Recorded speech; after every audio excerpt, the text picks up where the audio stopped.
Betul ke di tempat dia? Ha? Betul ke? Betul lah. Sini. Kan semalam kita camping dekat sini. Kau ingat tak? Pokok ni dekat sini ni. Hai, leceh betul lah. Lain kali jangan bawa perempuan lah.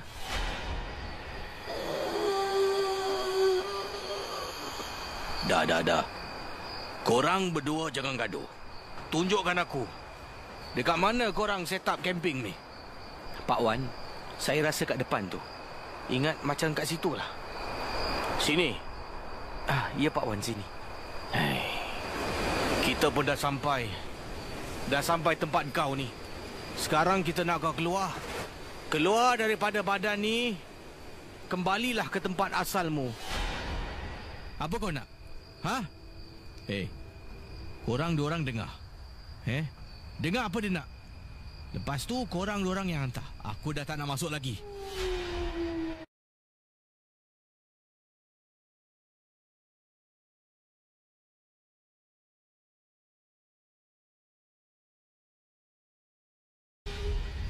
Syarat apa? Daripada rumah tadi, kau cakap kau nak balik.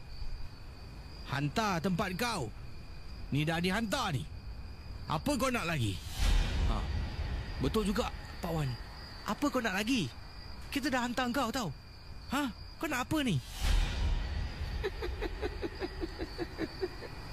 Setiap bulan mengambang untuk malam Khamis, 3 malam Khamis, datang kemari, hantarkan aku makanan.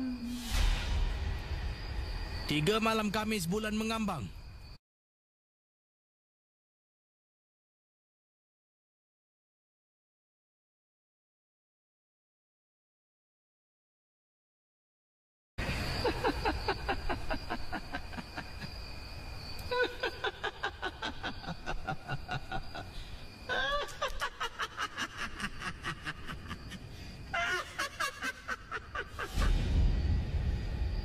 Apa kau nak ni? Apa yang kau nak?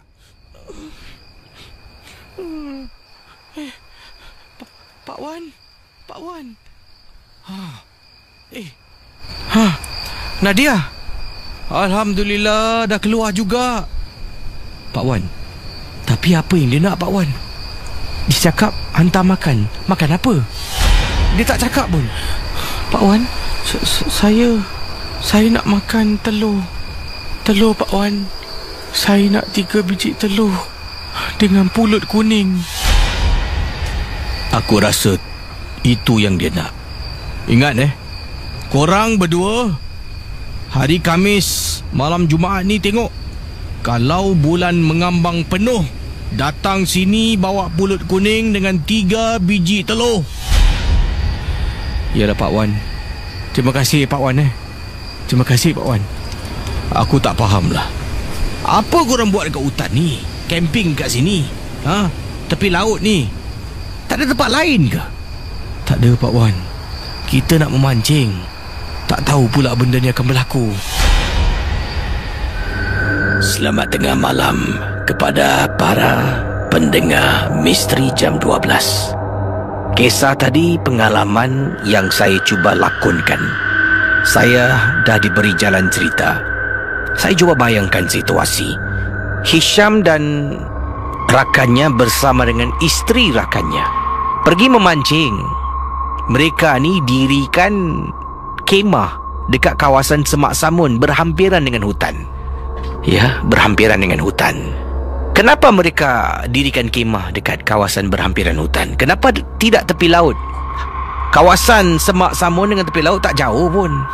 Jadi katanya di sini mereka pada mulanya mendirikan kemah dekat tepi laut. Tapi dekat tepi laut angin terlampau kuat. Tiup kemah sampaikan tercabut. Dah nak melayang barang-barang dalam kemah tu. Jadi tak ada pilihan. Kami pun mengangkat kemah beramai-ramai. 3 orang ni angkat kemah masuk dekat kawasan Semak Samun, yang mana kawasan tu dilindungi dengan pokok-pokok. Jadi tak banyak angin yang masuk ke dalam dan tiup sehingga kan boleh menyebabkan kemah kami melayang. Baik, sebab yang munasabah yang boleh diterima. Kenapa mereka berkelah ataupun dirikan kemah kecil dekat dalam kawasan hutan Semak Samun? Apa yang berlaku ketika mereka memancing ni? Biasalah, ya, Hisham, kawannya Nordin dan isterinya Salina. Salina ni isteri kepada Nordin. Mereka pacak joran dekat tepi pantai, ya, pacak beberapa joran dekat tepi pantai. Kemudian duduk dekat kawasan kemah. Dan mereka, oleh kerana kawasan tu Semak Samun, takut banyak serangga, takut ada nyamuk, mereka pun kumpulkan ranting-ranting, daun-daun kering dan mula bakar asap dekat sebatang pohon. Ya, bakar asap dengan daun kering, ranting kayu. Jadi bila asap ni mula keluar, setidak-tidaknya ia akan menghalang nyamuk daripada terbang dekat kawasan tu dan menyebabkan rasa kurang selesa duduk dekat kawasan hutan tu. Dalam masa yang sama, bila mereka bakar, terkena pada sebatang pohon yang mereka tak tahu pun sebenarnya dekat situ ada penunggu. Lat, masa mereka memancing ni 2-3 jam, tak ada apa-apa yang berlaku pun. Tidak ada apa-apa berlaku. Keesokan paginya mereka bermalam dekat tepi pantai.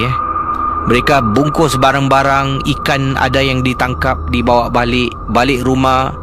Nordin dan isteri Salina pulang ke rumah. Tiba-tiba waktu 8 lebih malam, Nordin telefon Hisham memberitahu, ya, kata Hisham, Nordin telefon saya. Nordin beritahu, isteri aku kena rasuk ah. Jadi apa yang terjadi bila tanya macam mana boleh kena rasuk? Tak tahu ah. Ia bermula selepas saja solat maghrib. Nordin kata temannya ataupun Hisham kata temannya ni solat maghrib. Kemudian bertanya pada isteri, awak tak boleh solat ke hari ni? Dah maghrib ni. Isteri aku hanya duduk dekat katil, duduk bersila dan tidak menyaut bila aku bercakap dengan dia. Lalu aku memanggil dia beberapa kali. Sayang, sayang, sayang. Tak jawab. Waktu tu aku dah tahu sesuatu tak kena dengan isteri. Aku cuba membaca, adalah sikit ilmu yang aku belajar. Baca beberapa surah Ruqyah, surah-surah Ruqyah. Isteri aku naik berang dan marah. Dari situ aku tahu isteri aku dah kena rasuk. Tak tahu dari mana, macam mana. Aku telefon Pak Long, kata teman Hisham. Jadi Hisham pun pergi ke rumah kawannya, ya, sebab ini adalah kawan rapat, dia kenal dengan suami isteri ini. Pak Long kepada Nordin pun sampai, cuba bercakap dengan isteri yang kena rasuk, tanya soalan tu dari mana dan sebagainya. Akhirnya ia memberitahu ia datang daripada tepi pantai. Dia suruh balik. Kenapa pula aku nak balik? Engkau lah yang hantar aku balik. Dan maka itulah mereka telah pun kembali. Macam kisah yang anda dengar awal tadi. Ya, anda dengar awal tadi kisah yang mereka lakukan di tepi pantai. Makhluk tu sampai dekat kawasan yang mereka memancing tu. Makhluk tu mula ketawa katanya. Isteri Nordin mula ketawa, mengilai. Dia kata, dah sampai dah rumah aku. Jadi bila Pak Long kata, dah sampai rumah kau, kau nak suruh kita hantar, kita dah hantar ni sekarang, keluar. Dia ketawa lagi. Katanya, mana aku boleh keluar? Aku nak korang kasih aku makan.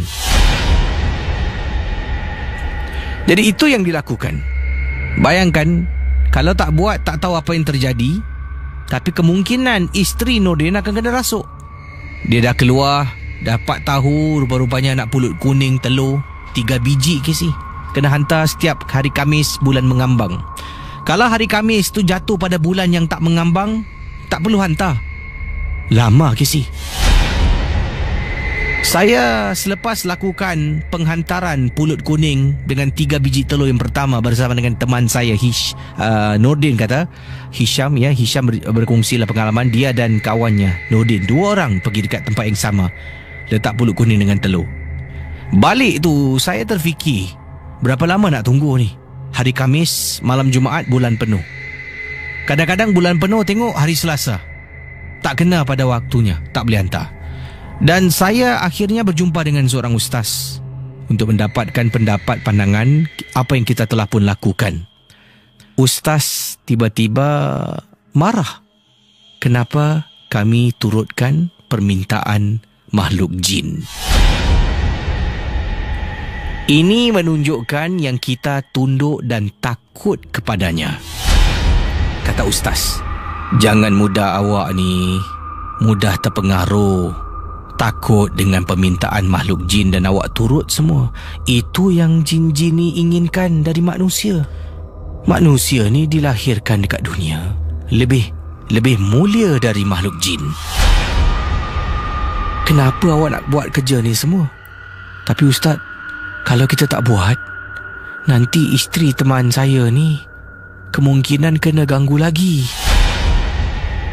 Awak gunakan ayat-ayat.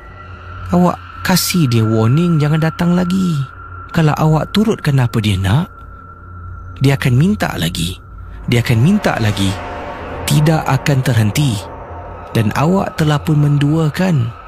Ya, menduakan Allah, kata ustaz ni. Saya terdiam, Casey. Lalu saya membawa teman saya dengan isterinya berjumpa dengan ustaz ini untuk mendapatkan rawatan susulan. Memang benar, Casey. Selepas kami tidak berikan jamuan yang diinginkan oleh makhluk ini yang teman saya ceritakan, waktu malam, Casey. Waktu malam, suami isteri tengah tidur dekat rumah. Sebab mereka ni masih belum ada cahaya mata.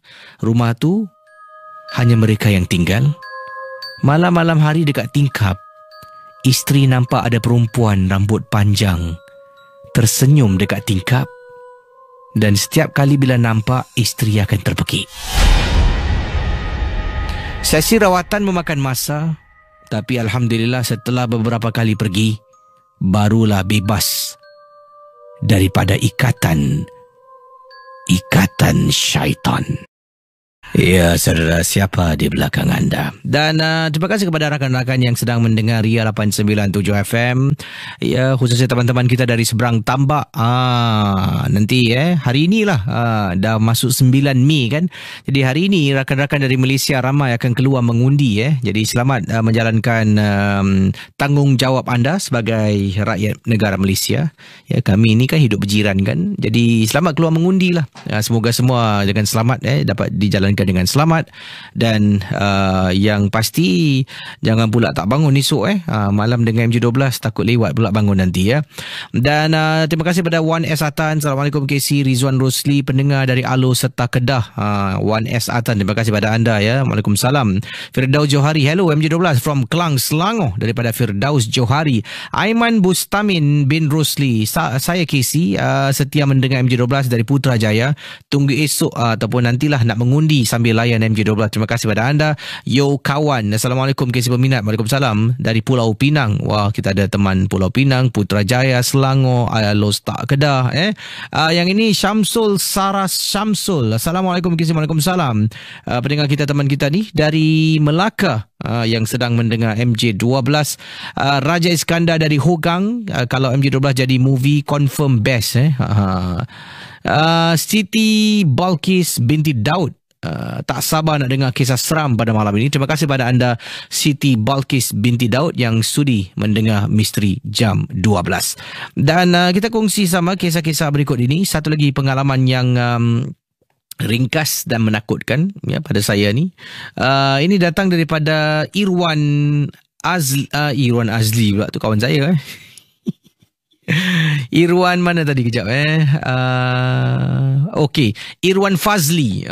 Patut nama similar macam sama Irwan Fazli berkongsi pengalaman yang beliau ketengahkan ini berlaku di tempat tugas. Kisahnya ringkas. Beliau menceritakan satu kejadian yang menakutkan pernah berlaku ketika saya berada dekat tandas di tempat saya kerja. Ini di salah sebuah tandas tempat bertugas ya, sebabnya syarikat ni banyak sangat cawangannya. Jadi salah sebuah cawangan Sigit. Katanya Irwan Fazli, saya adalah seorang pendengar MJ12. Ketika bertugas shift malam, dia tugas ikut shift Jadi kalau tugas shift malam ni suka dan seringkali akan mendengar MJ12. But depending when where I am. Katanya perkara ini tengok pada tempat mana saya berada ketika bertugas. Kalau saya dekat production line, tak boleh dengar lah MJ12. Tapi kalau saya dalam office, saya boleh mendengar MJ12. Jadi saya ada kisah yang pendek. Tempat tandas tempat saya kerja ni ada sejarah, Casey. Ini berlaku ni lama dulu saya rasa mungkin dah tak wujud lagi bangunan ni Dulu tempat tandas daripada tingkat bawah sampai tingkat atas tandas ni selalunya di tempat yang sama lah Jadi ujung koridor tandas laki perempuan, tingkat 2 ujung koridor laki perempuan, ujung koridor laki perempuan. Jadi dekat tingkat 2 tandas ni, dekat tingkat 2 tempat saya bekerja ni, tandasnya bawah laki perempuan, tingkat 2 bukan laki perempuan dekat tingkat 2 perempuan lelaki. Dulu laki perempuan, sekarang ni perempuan lelaki. Tingkat atas lelaki perempuan, lelaki perempuan, lelaki perempuan. Cuma tingkat 2 tu tandas tu macam bertukar tempat, katanya Irwan Fazli. Mengikut apa yang saya tahu, tandas perempuan dulu yang asalnya tandas tu tandas perempuan yang telah pun ditukar pada tandas lelaki, tandas tu ada banyak gangguan. Sampaikan pekerja-pekerja perempuan takut. Mereka masuk tandas, mereka akan dengar suara perempuan menangis dalam tandas tu. Wah, seram Jadi katanya Fazli, bila tandas tu akhirnya ditukar tu, boleh nampak lah masuk dalam tandas tu ada ciri-ciri perempuan Tidak ada urinal dekat dalam tandas tu. Mereka hanya tukar signage, laki bagi perempuan, perempuan bagi laki, dan ada letak papan tanda lah ini tandas lelaki, ini tandas perempuan, mereka swap. Jadi bila lelaki masuk dalam tandas tu, kita tengah buang air kecil dalam kubikel, kita pun boleh dengar bunyi suara tangisan. Saya pun terdengar, Casey. Tapi nak buat apa? Takkanlah nak pergi naik atas tingkat 3. Tandas jauh nak jalan, turun bawah pun jauh. Jadi saya beranikan dirilah pergi sorang-sorang, Casey. Masuk dalam, tutup pintu, tengah lepaskan hajat, kadang-kadang nak cuci tangan. Dia tak selalu kalau terdengar sekali tu, akan terus dengar lah sampai kita keluar tandas. Sound very clear, cuma suaranya agak samar-samar, kadang-kadang ada, kadang-kadang hilang. Very scary. Sampaikan ramai juga pekerja-pekerja takut nak masuk tandas tu. Mereka akan turun bawah atau naik tingkat 3. Bayangkan mendengar dia.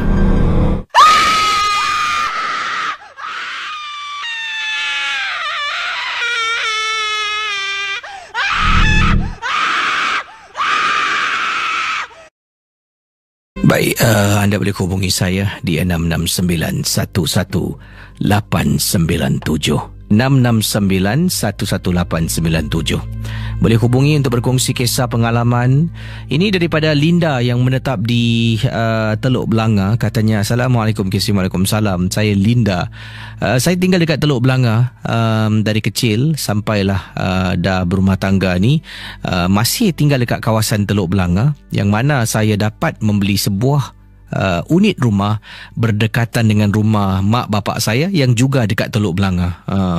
Jadi kawasan tu dah lali, walaupun memang sunyi, sepi, tapi oleh kerana dari kecil sampai besar saya dah duduk situ, memang tidak pernah ada rasa takut. Tetapi kawan-kawan saya yang datang, kadang-kadang ni biasalah kita ada gathering dekat rumah, kan kita akan bergili-gili tau. Tapi kawan saya semua tak nak datang dekat kawasan rumah saya sebab mereka semua takut. Katanya Linda di sini. Jadi kalau kita ada gathering, bergili-gili ni very reluctant katanya. Mereka tak nak ada dekat rumah saya. Katanya rumah Linda tak payahlah.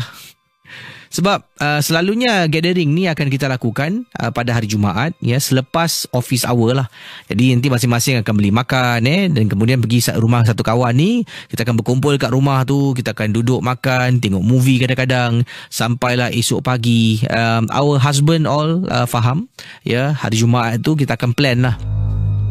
Jadi beberapa kali saya suruh mereka datang, akhirnya mereka datang, tapi dengan syarat kalau rumah kawan-kawan yang lain mereka boleh datang berasingan separately katanya di sini. Jadi kalau saya ada kawan 5 orang lah, termasuk saya 6 Jadi 5-5 ni akan berkumpul dulu dekat satu kawasan, ya, dekat rumah saya ni, dekat bus stop mungkin, berhentian bas. Mereka akan jalan beramai-ramai untuk pergi ke rumah saya. Ya, itu yang dilakukanlah oleh kawan-kawan saya. Bila saya akhirnya saya ajak, mereka datanglah beberapa kalilah ke rumah saya. Dan katanya di sini bila datang tu mereka rasa takutlah. Dan sampaikan satu waktu tu, seorang daripada kawan saya yang berlima nak datang ni, dia akan datang lambat tau. Jadi begini kisahnya, bila datang lambat, empat-empat ni dah sampai rumah saya, ya, kita sudah sampai, kita pun mulalah letakkan makanan dekat atas meja. Suami saya pada malam tu kebetulan memang kerja shift malam, jadi dalam rumah tu hanya saya seorang, ya, tidak ada orang lain dengan teman-teman lah yang baru sampai. Jadi 5 orang dah sampai, seorang lagi sahabat saya ni belum lagi sampai sebab ada banyak kerja nak dihabiskan. Katanya dia boleh sampai hanya selepas waktu isyak. Yang lain datang dalam jam 6.45 dah sampai dekat rumah saya, ya. Mereka habis kerja dalam pukul 5. Jadi dah beli makan, dah beli tu, dah beli ni, datang ke rumah. Jadi satu ni datang selepas isyak. Apa yang berlaku, yang satu ni cakap, okey, nanti aku datang dekat bus stop, korang pergi ambil aku dekat bus stop. Korang tu maknanya salah seorang daripada sini ataupun berdua lah pergi jemput ni. Jadi masalahnya, bila dua pergi, ya, bila teman saya kata okey, aku dah on the way, dua-dua ni pun kata kita keluar dulu, nak pergi ambil seorang lagi teman lah, kata Linda. Jadi Linda dengan 2 lagi kawan dekat rumah, yang lagi 2 ni keluar nak jemput seorang lagi sahabat yang baru nak sampai. Jadi yang seorang lagi, yang 2 ni dah turun. Pengalaman yang diceritakan berlaku dekat Teluk Belanga, dah turun ke bawah dan dalam perjalanan lah nak pergi jemput. Linda kata waktu tu pula saya ni berada dekat dalam rumah dengan lagi 2 sahabat. Jadi mereka nak keluar, saya pun bangun, saya manggah ketak pintu. Kemudian saya kembali duduklah berbual dengan kawan-kawan, tunggu lagi 3 tu datang balik untuk kita makan beramai-ramai. Tiba-tiba saya teringat sesuatu. Awal tadi suami saya pesan pada saya suruh tengokkan surat dekat dalam peti surat. Tadi bila saya dengan teman-teman tu, sebenarnya niat saya nak jumpa teman saya dekat bawah blok. Jadi kita ramai-ramai naik. Saya pun terlupa. Jadi saya kata pada 2 orang kawan saya, korang tunggu sekejap boleh? Aku turun bawah nak tengok surat lah. Suami aku tadi suruh pesan aku, hampir-hampir terlupa. Nanti dia message aku tak tengok, dah masalah ni. Jadi suami saya nanti akan tanyalah, surat yang ini dah sampai belum? Jadi kata Linda di sini, 2 teman saya dekat atas, saya pun turun bawah seorang diri. Turun bawah, pergi letterbox, buka surat, adalah beberapa surat yang dapat. Saya pun ambil, saya tak baca, tak tengok, saya pegang. Tengah pegang surat tu, saya nampak teman saya ni, ya, teman saya seorang yang katanya datang lambat tu, masuk lift ke si. Bila dia masuk lift, saya nampak dari jauh, ya, jaraknya lebih kurang dalam 20 meter daripada saya. Saya panggil, Shikin, Shikin. Shikin ni terus masuk lift, pintu tutup. Saya lari, lift naik atas ke si. Cakap apalah Shikin ni, takkan tak dengar Saya pun tekan butang lift yang sama turun ke bawah. Saya masuk dalam lift.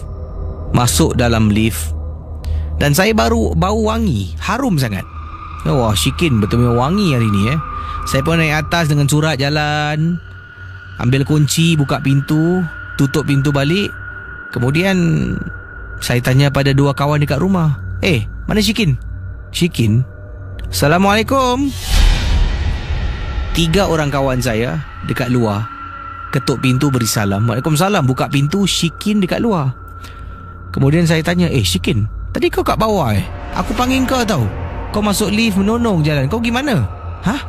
2 orang sahabat saya tanya, kau ni saya boleh je, bila masa kau keluar? Shikin baru sampai dengan kita lah. Saya terdiam. Linda, apa kau nampak tadi? Sebab tu lah aku tak nak datang rumah kau. Rumah kau ni seram tau. Tak ada apa-apa lah. Tak ada apa-apa, dan kenapa kau cakap nampak Shikin? Aku nampak macam Shikin. Mungkin aku minible lah, aku tak tahu. I thought it was her. Saya nak cover line Casey. Padahal saya memang betul-betul nampak kawan saya Shikin masuk dalam lift. Okey, saudara. Boleh hubungi saya sekarang 669-11897. Silakan untuk berkongsi kisah. Ringkaskan pengalaman, ya, kisah yang nak diceritakan. Dan yang pasti kalau ingin berkongsi pengalaman tu, suara harus jelas. Jangan mungkin berbisik-bisik ke ataupun talian, telefon, handphone ke yang digunakan tidak clear. Kalau seperti terputus-putus, saya akan terus putuskan sebab mungkin ada sukar nak mendengar pengalaman yang dikongsi sama. 669-11897. Saudara, peringatan pada semua, rancangan Misteri Jam 12 ini hanya sekadar hiburan. Jangan mudah percaya dengan apa yang kita dengar. Anggaplah seperti menonton filem seram ataupun membaca cerita novel-novel hantu, ya. Bersama dengan saya pada pagi ini, dah pun pukul 1 pagi. Hello, selamat pagi. Hello, selamat pagi. Hello. Hai, selamat pagi. Siapa tu? Hambali sini. Siapa? Hambali. Hambali. Panggilan dari mana Hambali? Daripada Singapura. Ada kisah tentang apa ni? Silakan. Saya bekerja di Chime. Silakan. Saya bekerja di Chime. Pada suatu hari itu saya bekerja sebagai security di waktu malam. Pada suatu hari itu, restroom dekat sebelah bawah, pintu tu. Dia punya restroom ni macam dungeon tau. Tempat-tempat Kristian tiga orang orang bersalah. Dekat tu bila kat situ kita punya restroom, pasal kat situ je tempat restroom yang tempat bilik kosong tu kita lihat. Ada aircon, sofa semua. Masa tu saya tidur kat situ. Pertama kali saya datang pada birthday, saya tidur kat situ. Saya masih terdengar orang ketuk pintu. Saya ingatkan orang ketuk pintu tu kawan ke supervisor apa semua saya ni. Saya masuk, saya buka, tengok tak ada orang. Saya tutup balik. Dah gitu saya tidur, saya dengar lagi dia tepuk lagi. Dah hampir dia tadi tu saya cabut lari lah. Satu dia cerita saya gitu. Terima kasih, ya. Baik, silakan 669-11897. Seorang lagi pemanggil sebelum kita berehat untuk menikmati beberapa buah lagu. 669-11897 bersama dengan saya Casey dalam Misteri Jam 12. Hello, selamat pagi. Hello. Yang ini di ujung talian kita ada siapa ni? Hello, selamat pagi. Hello Ria, selamat pagi. Hai, siapa tu? Okey, yang ini satu lagi kisah pengalaman yang diketengahkan, datangnya daripada Rosie. Assalamualaikum, Waalaikumsalam. Saya pernah naik lift dan saya pernah naik lift dan saya pernah rasa dekat belakang saya ada orang berdiri. The worst thing is, bila saya tengah berdiri, betul-betul rapatkan diri dengan pintu depan sebab tak sabar nak keluar, tiba-tiba ada macam kain putih kibar dekat bawah. Saya tengok, sebab tengah tengok handphone, jadi tengok handphone, mata saya ni boleh pandang sebelah kiri bawah tau. Tengok handphone, tiba-tiba nampak macam ada kain putih. Dia macam berkibar sekejap. Saya terus dalam hati Casey membaca macam-macam surah. Handphone, mata dekat handphone, tak tekan apa-apa pun, action tengok, tak sabar saya nak keluar dari lift. Perkara ini berlaku dekat rumah saya di kawasan Tua Payoh katanya. Terima kasih kembali. Ria 897 FM, Misteri Jam 12 menemani anda pada malam ini. Terima kasih pada anda yang sedang mendengar Ria sambil itu juga lungsuri Instagram, dan Instagram Ria, Instagram saya Casey. Terima kasih pada anda yang ada di Instagram. Antaranya saya tengok ni, biar saya bilik dahulu. Yang ada di Instagram Casey, terima kasih. Kita ada antaranya teman yang bernama, terima kasih pada anda yang sudi like lah poster Instagram kami, ya, di Facebook Ria, Facebook saya dan sebagainya. Terima kasih banyak-banyak. Kita ada Ari Kimut. Assalamualaikum. Ini di Instagram, Bro Casey, saya dari Muar, Johor. Apa khabar orang Johor? SN Shah. Salam Casey, saya Siti dari Bukit Merah. Okey, apa khabar Siti? Nur Haslam Reza. Betul tu, pandai juga kes ini. Bravo. Oh, terima kasih. Jadi itu antara komen yang ada di Instagram Casey sendiri. Terima kasih pada anda yang telah pun bertegur. Katanya sini, satu lagi ni kiriman daripada Hasnita. MJ12 is the best. Saya suka dengan MJ12. Mendengar rancangan ini daripada zaman saya usia 18 tahun sampai sekarang saya 27. 27. Wow. Jadi kira dulu bila saya mulakan MJ12, anda mendengar MJ12. Sekarang ni katanya dah berumah tangga, baru 4 bulan ke si. Oh, selamat pengantin baru pada anda dan juga suami. Ya, terima kasih pada Hasliza mendengar Misteri Jam 12. Okey, terima kasih pada rakan-rakan yang ada. Kita juga ada siapa lagi yang sedang memantau Hey Casey, MJ12 is my favorite radio station. Oh boy, bukan Ria ke?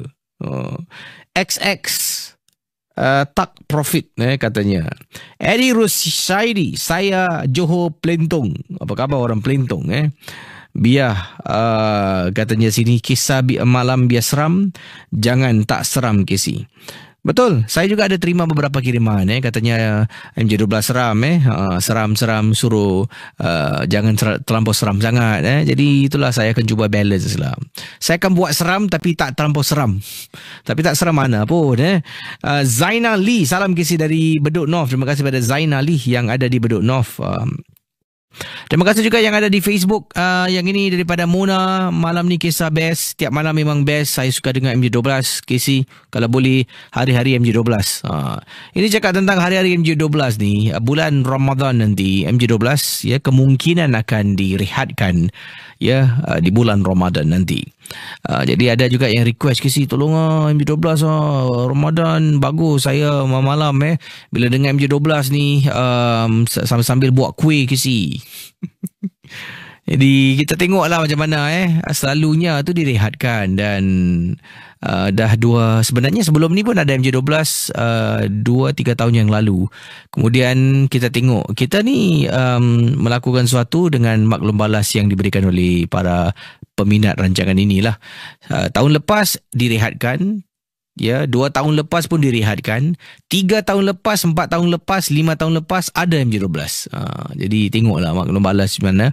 Jadi setakat ini ramai telah pun mengatakan untuk kita rehatkan supaya mereka dapat tidur lebih awal untuk bangun sahur. Kalau tidak nanti tidur pukul 2 pagi, kemudian pukul 4.30 dah nak bangun. Jadi kemungkinan akan direhatkan. Kita tengok bagaimana respon yang diberikan oleh pendengar Ria. Baik, kisah akan teruskan. Kisah Misteri Jam 12 boleh hubungi saya sekarang di 669-11897. Kisah akan diteruskan, pengalaman misteri di Ria 897 FM. Kita akan buka talian sekarang 669-11897. Hello, selamat pagi. Hello. Assalamualaikum, selamat pagi. Waalaikumsalam. Siapa bercakap ni? Saya Sarif. Sarif, panggilan dari mana Sarif? Saya daripada Bukit Panjang. Orang Bukit Panjang Wah. Jadi pengalaman Cik Sarif tentang apa ni Cik Sarif? Silakan. Ini pengalaman dekat kubur, dekat Pusara Aman. Oh, apa yang anda buat dekat kubur ni? Malam ke petang ke macam mana? Saya sebenarnya tinggal dekat Kampung Beri. Oh, anda penduduk Kampung Beri. Orang lama ni jadi sana punya orang kebanyakan dia suka tangkap burung tu. Okey.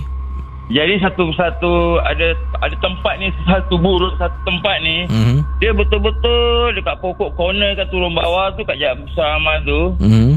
Dekat situ itu burung, diorang cakap burung pong lah. Jadi burung tu kalau dapat tangkap, diorang dapat kasih upah lah. Sebelum kejadian tu berlaku, ada budak kampung ada meninggal lah, naik motor kat sana, mati dua-dua kat sana.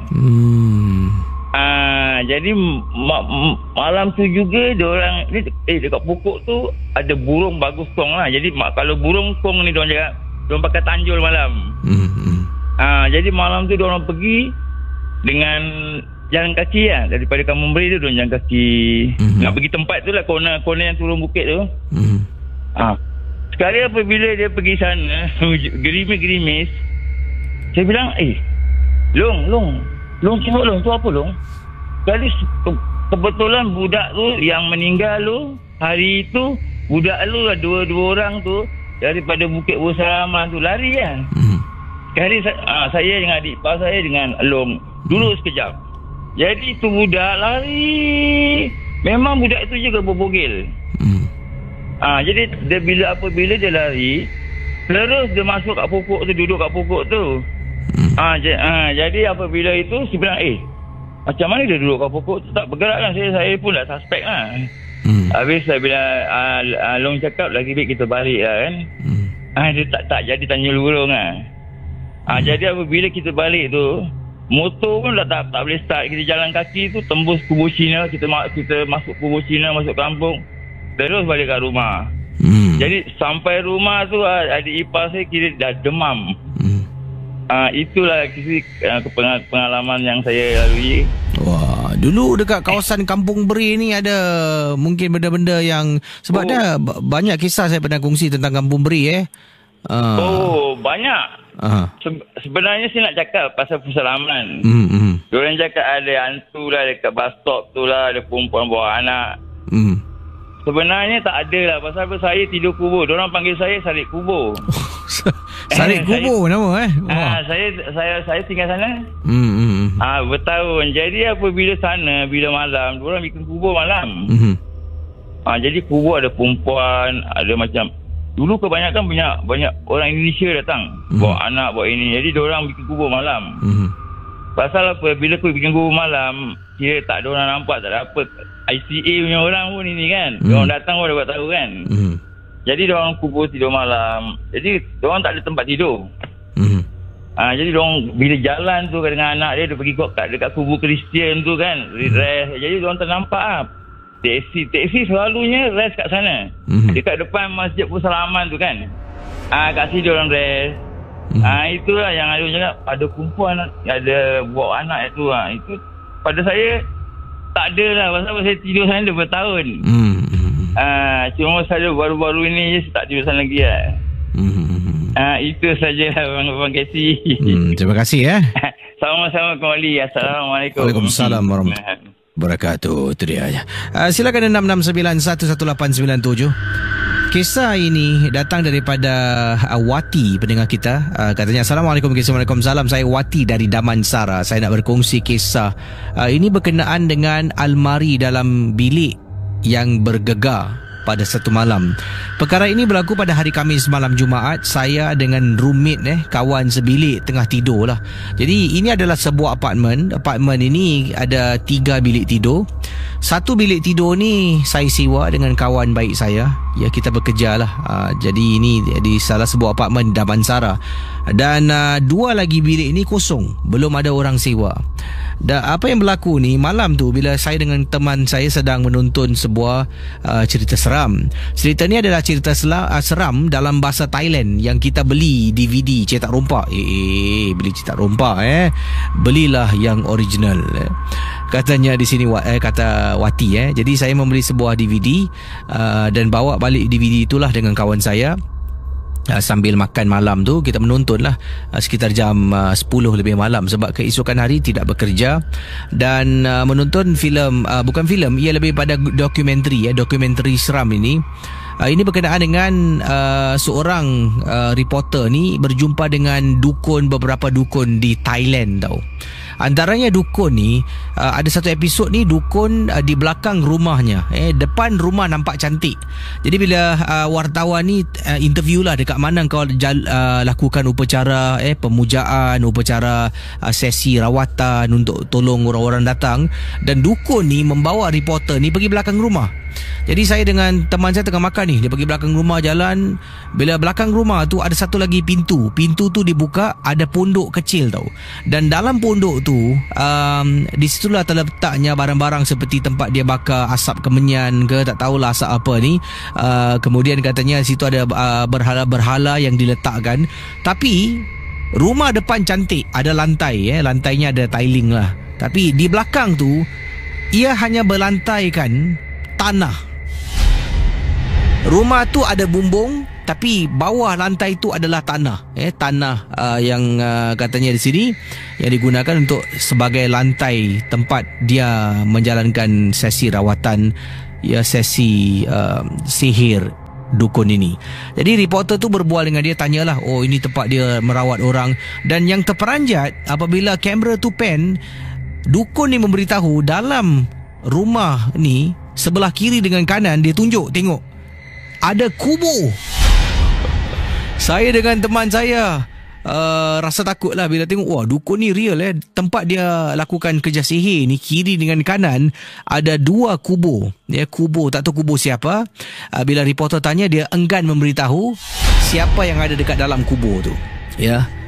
Reporter tanya, ini kubur siapa? Dia kata, minta maaf aku tak boleh beritahu kau. Dan katanya seringkali kalau aku melakukan kerja-kerja upacara tertentu ni, 2 kubur ni lah yang akan tolong aku. Mereka ni 2 dah jadi sahabat aku sehidup semati, katanya.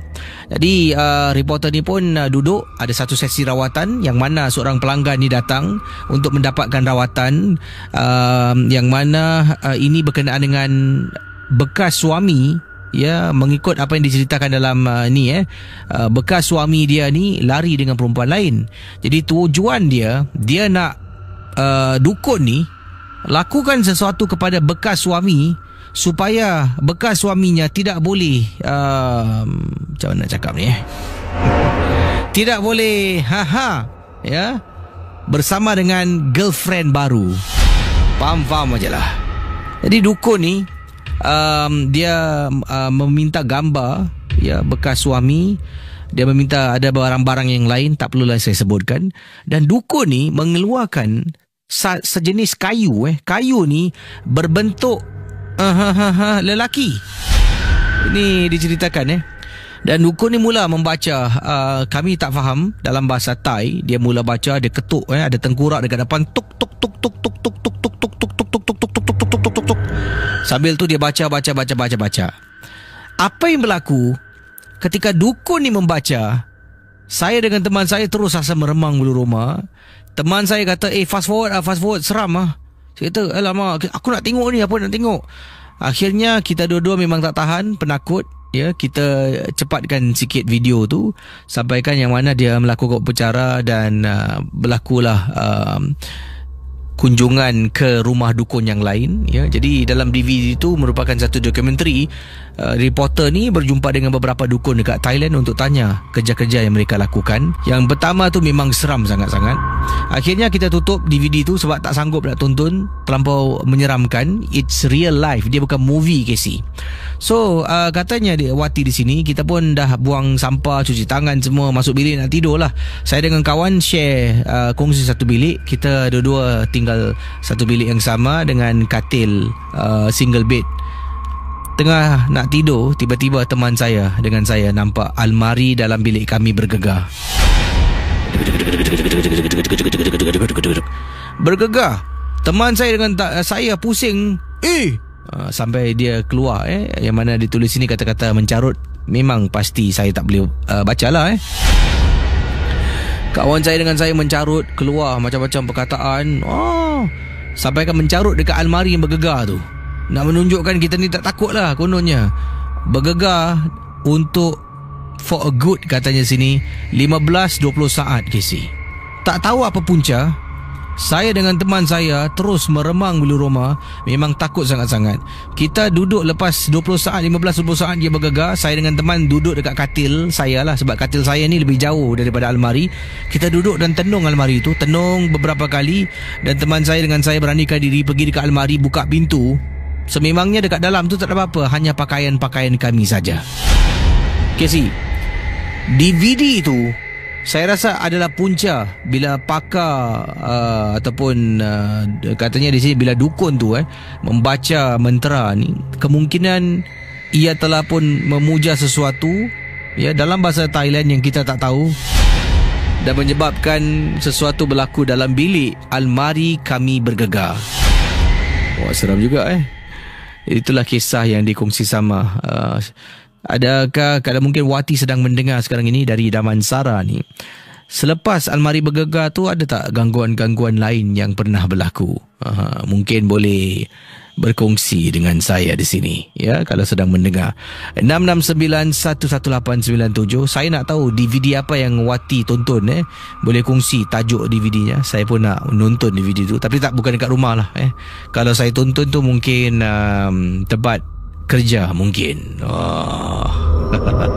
Kita berehat seketika. Anda boleh hubungi saya di 669-11897. Okey, bagaimana saudara dengan anda? Terima kasih diucapkan kerana sudi mendengar Misteri Jam 12. Pastinya MJ12 kemungkinan akan direhatkan. Tahun lepas direhatkan, 2 tahun lepas juga Misteri Jam 12 direhatkan ketika bulan Ramadan. Tapi ada juga beberapa yang request untuk adakan sebab boleh buat kuih malam-malam bila dengar MJ12. Tak ada MJ12 tak boleh buat kuih ke? Hello, selamat pagi. Halo Casey, apa kabar? Assalamualaikum, ini Wak Sontoloyo ya. Oh, Wak Sontoloyo, apa khabar? Terperanjat Alhamdulillah. Suara kamu bagaimana? Suara macam Pak Radin tadi. Oh iya kak. Wak Sontoloyo, baik-baik, saya sihat ya. Ada pengalaman Wak Sontoloyo nak dikongsi, silakan. Wak enggak ada cerita, tapi Wak ingin nasihatkan kepada para pendengar semua. Ya, kalau boleh bulan Ramadan ini kita lebihkan ibadah. Ya, jadi kita kalau boleh kita hentikan rancangan untuk sebulan ataupun diudarakan ongkornya saja ya. Karena kita bulan ini kita hormatilah bulan ini, kita lebihkan ibadah dan kalau boleh kita jangan samakan diri kita dengan makhluk yang diikat tu lah. Ya, kalau boleh. Ya, itu pandangan Wak Iya saya. Terima kasih Wak. Ya. Terima kasih Casey. Terima kasih Wak Sontoloyo. Wow, macam-macam Wak hari ni Wak Radin, Wak Sontoloyo, Ubek Mardi. Dah lama tak dengar berita Mana Ubek Mardi pergi silakan 669-11897. Siapa setuju dengan Wak Sontoloyo? Katanya rehatkan seperti 2 tahun lepas dan tahun lepas lah. Ini kiriman daripada Azura. Wah, nama macam nama lagu Azura kata, Assalamualaikum, Waalaikumsalam. Kejadian ini pernah berlaku pada saya ketika saya hamil anak yang kedua. Selalunya orang cakap anak pertama anak kedua dah okey. Tidak, saya anak pertama okey, anak kedua yang KO. Sebabnya ketika saya hamil, apa yang terjadi, saya hamil anak kedua. Anak yang pertama saya usianya dah masuk nak dekat 3 tahun tau. Ya, nak dekat 3 tahun. Boleh bercakap tapi tak cakap dengan jelas lah. Pengalaman saya ketika tu, saya dalam bilik tengah duduk dan sebelah saya ni anak saya yang berusia hampir 3 tahun lah, anak lelaki saya. Saya hamil pada waktu itu, anak yang kedua. Suami saya pula kerja malam, besok pagi baru balik. Tengah duduk, saya tengah duduk tengok handphone pada waktu itu. Tiba-tiba anak saya ni daripada duduk dekat tepi tengah main dia punya mainan. Ya, dia ada 2 kereta racing yang dia main dekat atas katil. Terus dia campak kereta racing tu, dia pergi dekat saya, dia peluk. Dan katanya sini saya tanyalah, namanya Idham. Saya tanya, Idham, why? Idham, why? Katanya, Idham scared. Anak saya cakap Idham scared. Why Idham? Why? Dia tengah peluk saya ni, tangan dia tunjuk dekat belakang tu. Dekat belakang tu Casey, tingkap bilik. Saya tengok tingkap bilik tak ada apa-apa, tetapi saya dah meremang bulu roma. Idham, tak ada apa-apa lah Idham. Ibu here. Ibu here, kata saya kepada anak saya. Ibu no, scared. Ibu scared, go out, kata anak saya. Suruh keluar dari bilik. Saya pun nak sedarkan hati dia. Saya pun bangun lah. Bila saya berdiri, mati-mati tak nak lepaskan saya. Dia nak saya dokong dia sekali turun. Dan nak dekat 3 tahun Casey. Beratnya saya pun memang tak boleh angkat. Tengah mengandung. Saya terpaksa lah angkat anak saya turun katil. Tengah nak keluar bilik, saya sempat toleh belakang Casey. Casey, sumpah saya nampak ni. Dekat tingkap bilik, saya nampak sesuatu hanya dalam sekelip mata, seperti susuk makhluk yang dikenali sebagai pocong. Dekat tingkap bilik sekali pandang tengah dokong anak ni, saya toleh belakang terus tengok depan. Saya macam astagfirullahalazim, apa sih? Toleh belakang lagi, benda tu dah tak ada. Jadi pada saya tahu anak saya nampak benda yang sama. Saya pun keluar bilik, pergi bilik sebelah Casey. Anak saya baring dekat atas katil dengan saya, katil kecil. Saya ada katil single bed. Itu sebenarnya bilik anak saya, tapi dia berkepit dengan saya sejak lahir sampailah usia nak dekat 3 tahun. Dan tidur dalam tu lah dengan anak sampai ke pagi. Tak tahu apa yang datang mengganggu, tapi memang amat menyeramkan. Saya nampak dengan jelas susuk tubuh yang menyerupai makhluk pocong. Baik, terima kasih pada anda rakan-rakan yang sedang mendengar Ria 897 FM. Kita juga ada teman kita Modly 21 katanya, hi, hello. Yang ini Shin dari Brunei. Susah betul sebut nama. Nama cubalah nama senang sikit ya. Sain dari Brunei. Ya, tengah belajar untuk exam. Hihihi katanya. Okey, selamat menempuh peperiksaan. Didi Iqthor, Casey dari Senai, tolong bacakan peminat dari tahun 2009. Nadrah, hi Casey, birthday saya hari ini. Love hearing MG12 since umur 11, now dah 18 tahun. Wow, lama Selamat hari lahir kepada Nadrah ya, yang ke 18 tahun. Semoga menjadi seorang yang dimurahkan rezeki dan menjadi seorang yang bertanggungjawab terhadap diri sendiri gitu. Era Fira dari Singapura hari ini bekerja di NSTI. Dari apa ni sungai hari ini, apa ni tak faham sebelah kubur Pusara Aman. Okey, faham. Ini dari Singapura hari ini bekerja dekat NSTI sebelah kubur Pusara Aman. Wah, office sebelah kubur Seram tu Kau tengah kerja tiba-tiba datang dekat tok tingkap. Macam mana agaknya. 669-11897. Hello, selamat pagi. Assalamualaikum, Casey. Waalaikumsalam warahmatullahi. Siapa bercakap tu? Nama saya Rin. Saya buat panggilan daripada Tampines. Ada kisah tentang apa, Rin? Silakan. Okey, apa yang saya nak kongsi pengalaman ni sebenarnya bukanlah something dan orang selalu biasa cerita nampak hantu lah apa tidak. Tapi pengalaman ini benar-benar membuka mata saya dan satu pengalaman apa misalnya sampai mungkin sampai akhir-akhir saya tak boleh lupa lah kan. Okey, dia bermula daripada awal tahun 2014. Sebenarnya masa tu kan, Casey.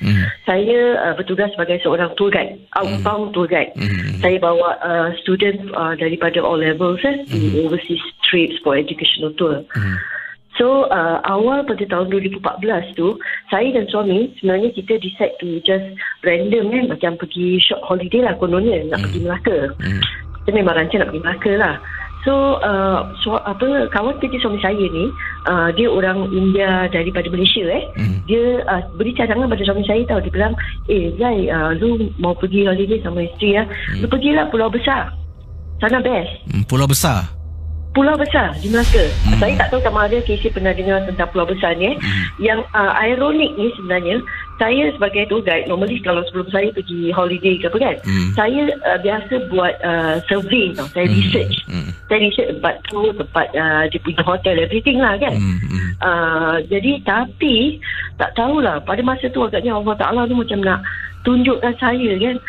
Saya bila pergi ke Pulau Besar tu, saya langsung percaya bulat-bulat dengan kawan suami saya ni. Saya tak buat research, saya tak buat survey, tak research tempat tu. So bila saya dah sampai Melaka tu, kita naik the last ferry tau, Casey, nak pergi ke Pulau Besar tu. Bila waktu nak beli tiket dekat tempat ferry terminal dia tu, saya dari situ saya dah macam encounter dia punya counter staff ni, satu kakak ni kan. Bila dia isu tiket tu, dia just macam dia tunduk je, dia tak tengok orang tu. Jadi saya masa tu saya pula tak suspect apa-apa. Bila masa tu saya dengan suami tengok kita anggap macam tak beramah ni kakak ni, macam tak suspect apa-apa pun. Tapi bila sampai dekat Pulau Besar tu, dah nak dekat maghrib tau kita. So bila dah dekat maghrib tu, kita dah penat lah. Bila nak jalan pun kita ingat kita nak solat dulu ke apalah. So saya bila pergi dekat tempat reception counter tu, reception counter kasih kita kunci tau ke DJ. Bila saya dapat kunci bilik tu, dia macam tempat dia macam tepi laut, macam banyak chalet lah.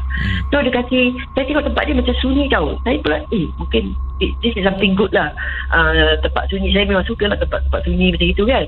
So dia bila kasih saya kunci tu, saya dengan suami nak pergi dekat bilik salah satu daripada chalet tu. Dia menuju ke arah kata bukit tau, Casey. Bila saya sampai kat tempat bukit tu, saya mula-mula dah tiba-tiba memang rasa dah tak sedap. Sebab saya tengok tak ada penghuni, tak ada turis, tak ada siapa pun kecuali orang yang ada kat tempat warung makan yang kat bawah depan tepi laut tu. Ada few people lah. Jadi saya sampai sana saya dah tak sedap hati tau. Saya cakap dengan suami, I think I tak nak duduk kat bilik ni lah. I feel macam tak selesa lah, not comfortable tau. Jadi saya bilang dengan suami, why not kita pergi dekat reception counter, kita minta tukar bilik lah.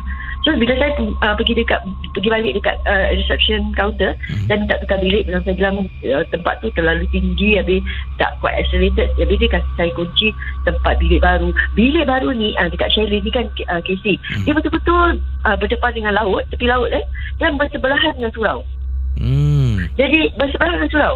Jadi kita macam tak suspect apa lah. Tapi malam tu, Casey, selepas kita tidur awal sebenarnya, pasal saya ingat besok dia jalan, pasal masa tu dah malam. Saya tengok tempat tu quite sunyi kan. Jadi saya rasa mungkin okey lah, saya tak mau macam jalan dulu. Saya kata dengan suami besok je lah. So kita baring lah. Bila baring tu, saya ingat lagi tak, Casey, malam tu lepas, saya rasa dalam pukul 9 lebih gitulah, 9 ke 10 gitu.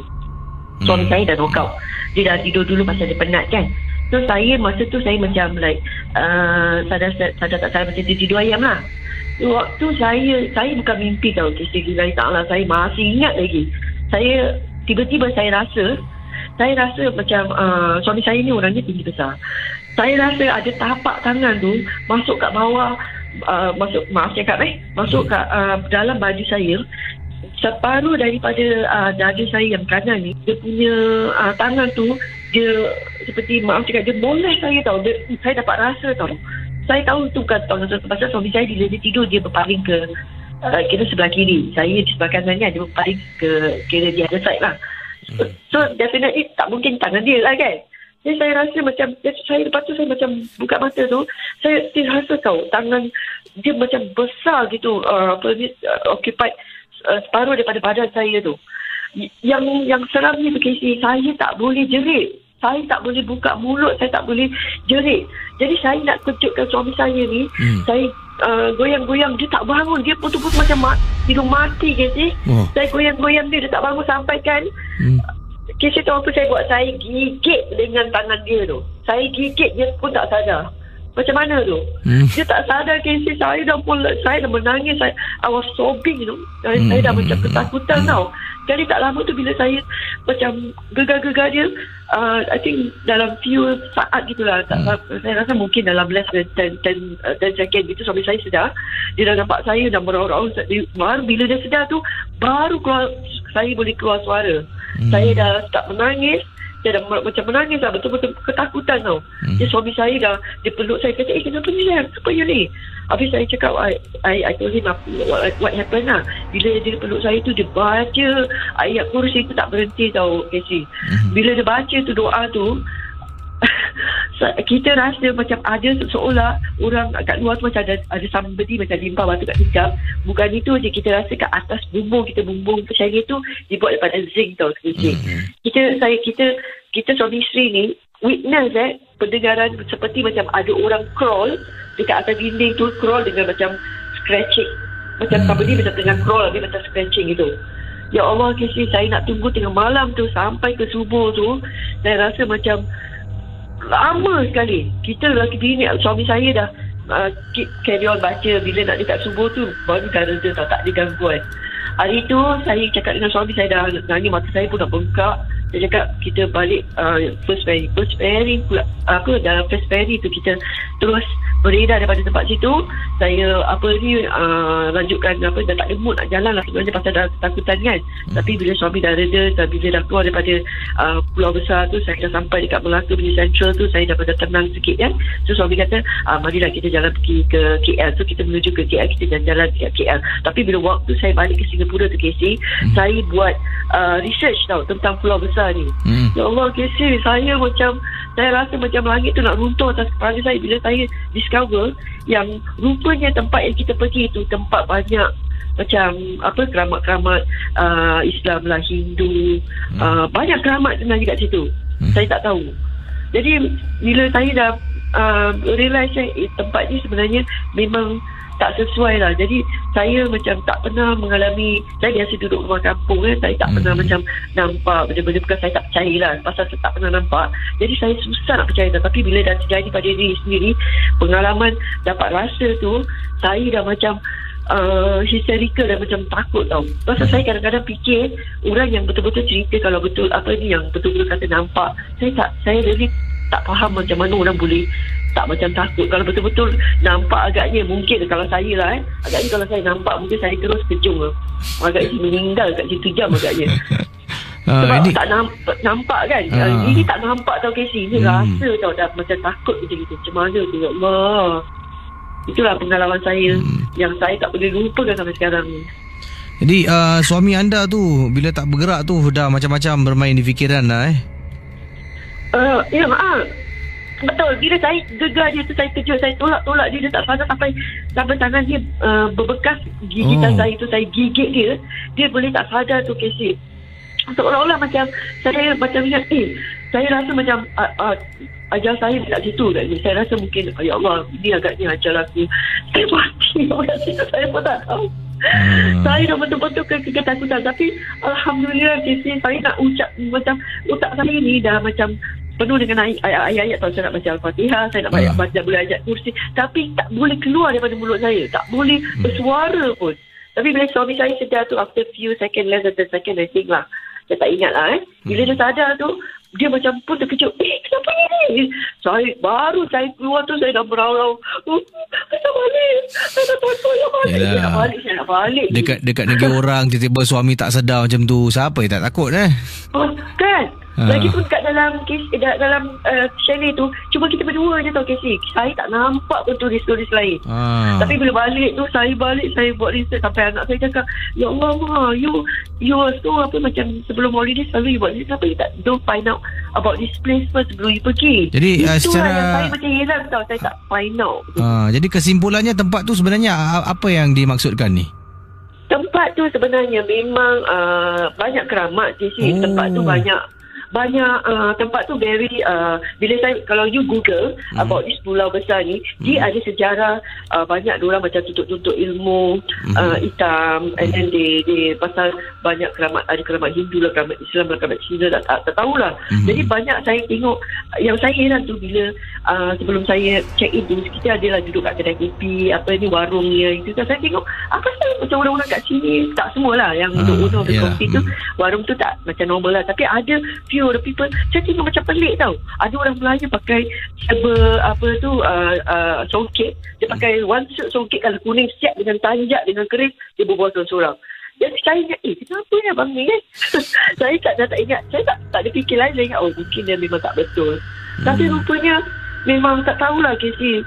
Cuma saya dari pengalaman saya ni kan, saya cuma nak kongsi tu, saya nak kata memang saya percaya jin tu ada, memang ada.